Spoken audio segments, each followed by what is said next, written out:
Mr. Auer.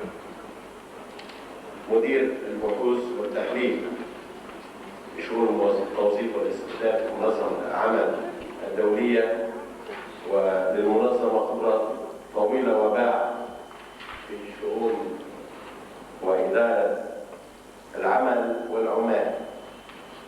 نستمع إلى مداخلة.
In a global view, unemployment means we just have published the ILO global employment trends, and we found our estimates, and of course on the world level these are only estimates. You will find about 180 million officially unemployed. And this number seems to have, and this is our findings, increased between September 11 and today by 20 million. So it was 160, it has gone up to 180. That's our estimate. So the problem is of course huge. And we can add to this, we estimate about 550 million working poor. That is, these are people not unemployed, people working, but they don't make a real living out of it. So you could count them also. Then we estimate also that there are about, in the next couple of years, 500 million new entrants into the labor market. So if you take all this together, you see that there's more than 1 billion people that one has to do something about. Yeah? And that's of course a huge task. But as I said, I won't talk on the problem itself, it's known. I think I jump into the solution, and I was very happy that my Algerian colleague gave already some indications, because I think here we are very much in line with what Algeria is doing, but there are many other countries now trying to set up something. And I talk about labor market intermediaries, which is a more global view on unemployment insurance, active labor market policies, employment exchange, and others, but I hope I will be more specific during my presentation. So, this is also something that we think we can't escape, even if we want to. Yeah? We can't escape that all countries shift somewhat to a market economy. I think we can't turn back and go back to state-run economies and so on. I think this is an agreement, although we all have difficulties with it, it's true. But I think this is something inescapable. But the only thing what we can do, we can leave the market and leave people alone and say, okay, adapt to the market, or we can do something about the people. And that's something that I will talk about. So, my discussion points are, I talk about a comprehensive way of managing change on labor markets. And it's about the role of unemployment insurance, employment services, and active policies in transition to market economies. I will also shortly talk about employment protection or employability protection, because what we need on the labor markets is, it's not only flexibility and adaptation, it's also stability. You need, of course, also to have an employment and stay with an employer. You need security and flexibility. And I will talk also for the need for more active policies, not only unemployment insurance, not only what you could call passive policies, giving money for doing nothing, but also giving money for doing something. And I will come to my conclusion. I will show this in 4 charts, and the charts are based on observation. Of course, it's true. I work a lot on developed countries, so there might be a slight bias in looking at developed countries. But I have done studies also. I've gone to Egypt, I have gone to Turkey, I have gone to Algeria. So I have some experience also in developing countries. And of course, we have done a lot of research in the so-called transition countries, those countries coming from a state-run, planned, communist type of economy into a market economy. They, of course, had a large problem. The idea is that restructuring that we all go through, and we go, every day we go through, and even in the developed countries, of course, you have tremendous shift and you have losses of employment, and every day you have, you see in the newspapers announcement that firms close, that firms lay off workers, and so we have restructuring is a sort of continuous thing in a market economy. And we think that restructuring requires a safety net. And the net has not only to provide income to people, but it has also to provide activity to people. And I show this now in a, well, I call this a simple scheme, but it is very simple, but of course if you look at all the arrows that are there, you might just look at mixed up, but it's a very simple scheme. And the simple message is that on the labor market, what you have to do, you have supply on the labor market, I mean you have people looking for jobs, and you have demand on the labor market, employers looking for people. If the equation is correct, then of course the employers looking for people and those looking for work match completely. But we know, of course, that this matching is a problem. It's a problem in the developed world because you have a lot of mismatches because of not having the right skill, of not being in the right location, of not being on the right sex or whatsoever. There are a lot of mismatches inbuilt in the labor market, and what labor market policy and this intermediary, which is here, should do is to intermediate between supply, between people who are looking for work, and employers who look for labor, who look for people. The intermediary should mediate between them. So as I say, in a developed country, there's usually more or less adequation in the size of supply and demand. There might be somewhat less demand than supply, but usually a match is, and you have about 5 to 10% of unemployment. That's true. That's also an indicator for mismatch. But in reality, the quantities are alike.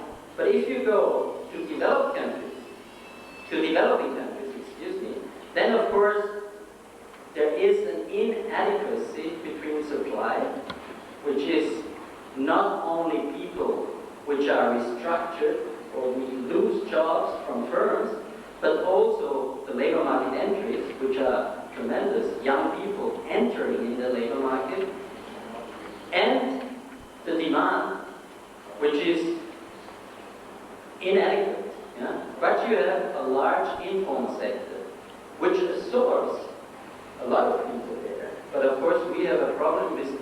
informal sector, and you have said it already, that of course one should try to formalize this and make it into real demand.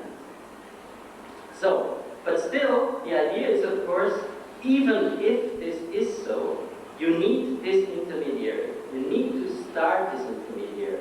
And the encouraging message is that a lot of people do start in creating the intermediary. You have in Algeria, it's true, it's only one of the few countries trying to set up an unemployment insurance system, which is exactly an intermediary, of course. But with the unemployment insurance system, and I think you said it also, you immediately have to talk also on the exchange between supply and demand. You cannot only give money to people and let them alone and say, okay, that's good. You have also to look into an employment service who matches supply and demand. And that what has to be linked, of course, in the intermediary, and here I go back to the idea of the intermediary. The intermediary links unemployment insurance with employment service, which have a function of matching supply and demand, but links, and this is another very important item, also with active policies.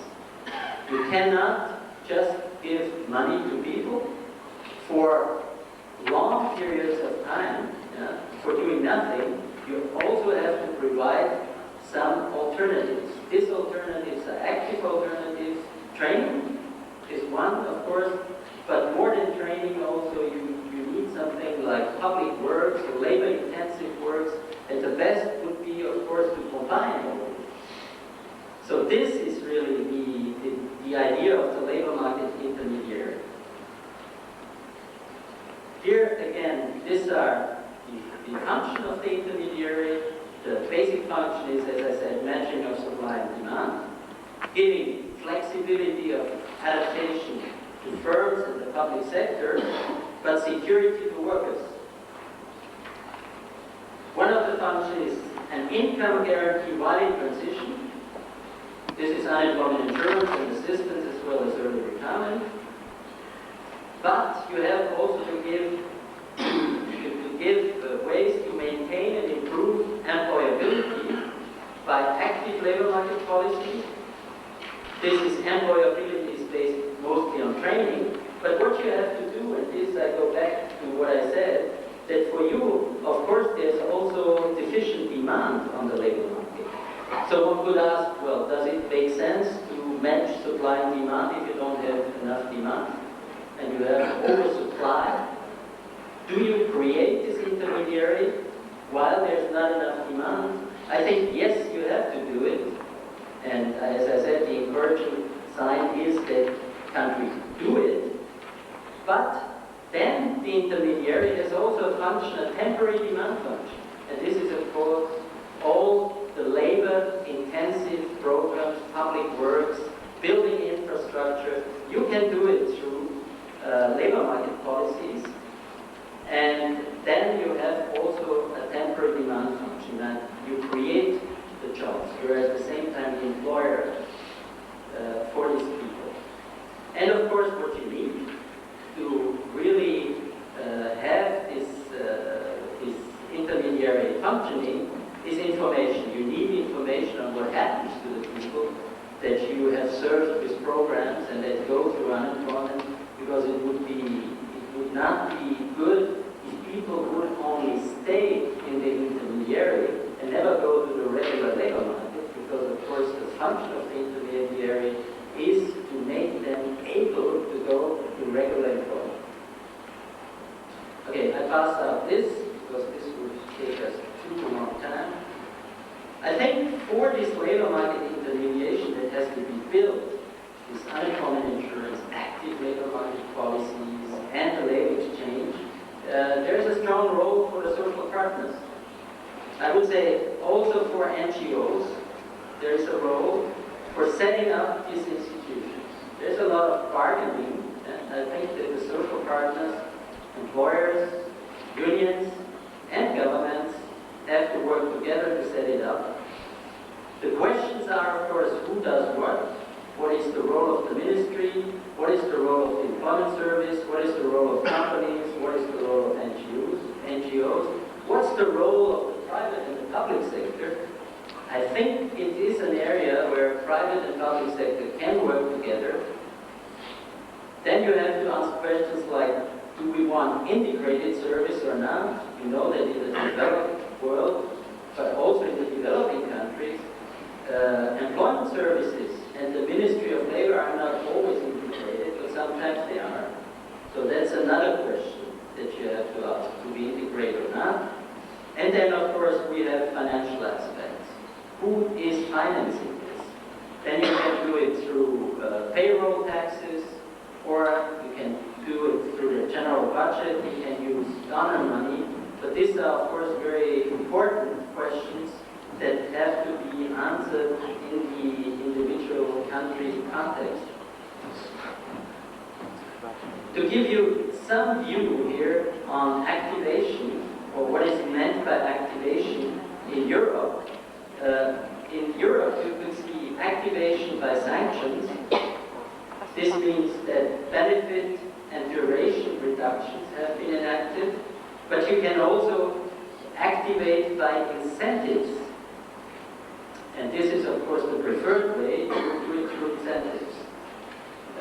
And by incentives, we mean that you need more options for active policy, more options for earning supplements, in-work benefits, more active job placement. There are examples. You know that in Europe we have the European Employment Strategy. The European Employment Strategy for the EU countries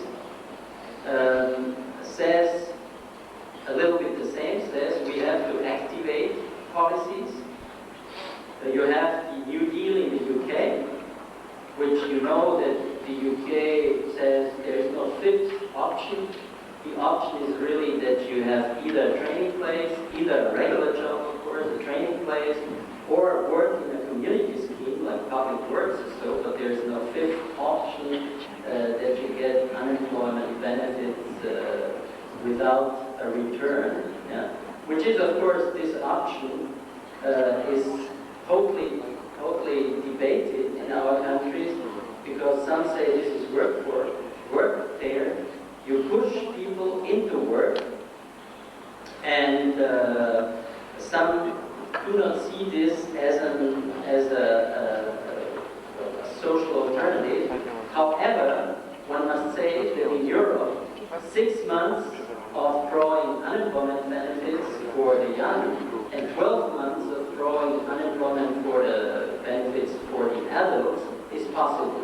And it's only after that we talk about activation. So it doesn't mean that you don't have any unemployment insurance without conditionality. But it means that after a certain time, conditionality sets in. So you have other reforms, like in Denmark, which has been far ahead in labor market reforms. You have in Germany, for example, you have the proposals of the Hartz Commission, which in a way says that one should turn the unemployed into temporary work agents.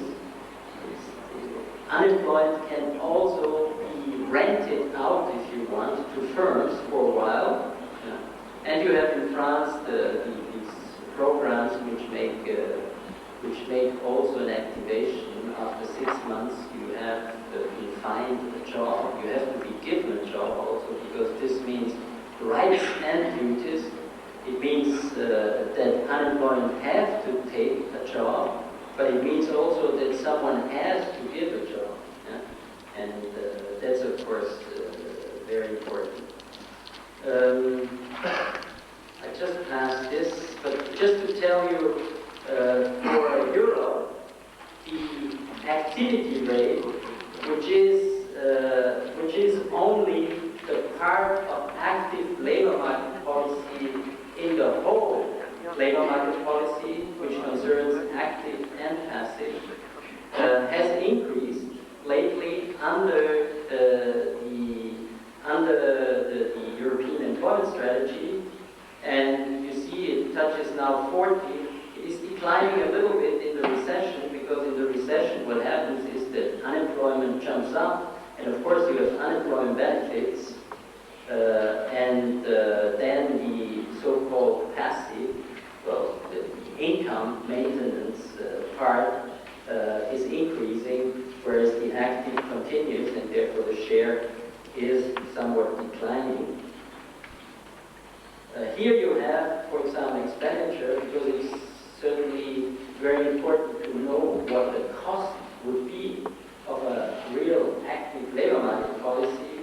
And you see that we have different countries here. We have low expenditure, which is between 0 and 2% of GDP, medium expenditure, which is between 2 and 3.5 of GDP, and high expenditure countries, which spend more than 3.5 of GDP. And these high expenditure countries are usually the Scandinavian countries, whereas some of the southern countries are low spenders on labor market policy. This is, by the way, both active and passive measures, and you see, for example, some of the countries like Sweden, they have really gone into active policies, but you will see in the next slide that this concerns the active part. This here concerns the active part, and you see, while this is going with the business cycle, expenditure is related to the business cycle and to unemployment. Active policies more or less are stabilizing, and this is the policy of activation here that is very important. Okay, here you have, and you find it in the slides, you can see this is just an information on the unemployment rate in Europe, different countries. You can see it in your handouts. So I come to my conclusion now. Labor market intermediaries for the transition to a market economy seem to be very important. You need them. You need to create unemployment insurance, labor exchange, active labor market policies. I think one has, and some countries are examples. I would not only cite Algeria, but I would cite, for example, Turkey, which has an unemployment insurance system as from this year. You have to continue the construction of the intermediary during transition. It is a long-term task. It could take 10, 20 years, and we usually in policy we don't like to think that long, but it is a long-term endeavor. And of course the ideal is you need permanent institutions, you need a permanent intermediary. This is the idea that some say, look, unemployment is just a temporary thing, and what we really want is to have no unemployment. I don't think we will ever go to a situation where we will have no unemployment. So what we need is always institutions. They must be there, and if you look at the developed countries, of course they are there. And you need more active labor market policies. I think it's quite clear that you can't not only give money for doing nothing, but you give money and you have to provide jobs or training. And of course, there is a part for the involvement of the social partners in the construction of the infrastructure. Thank you very much.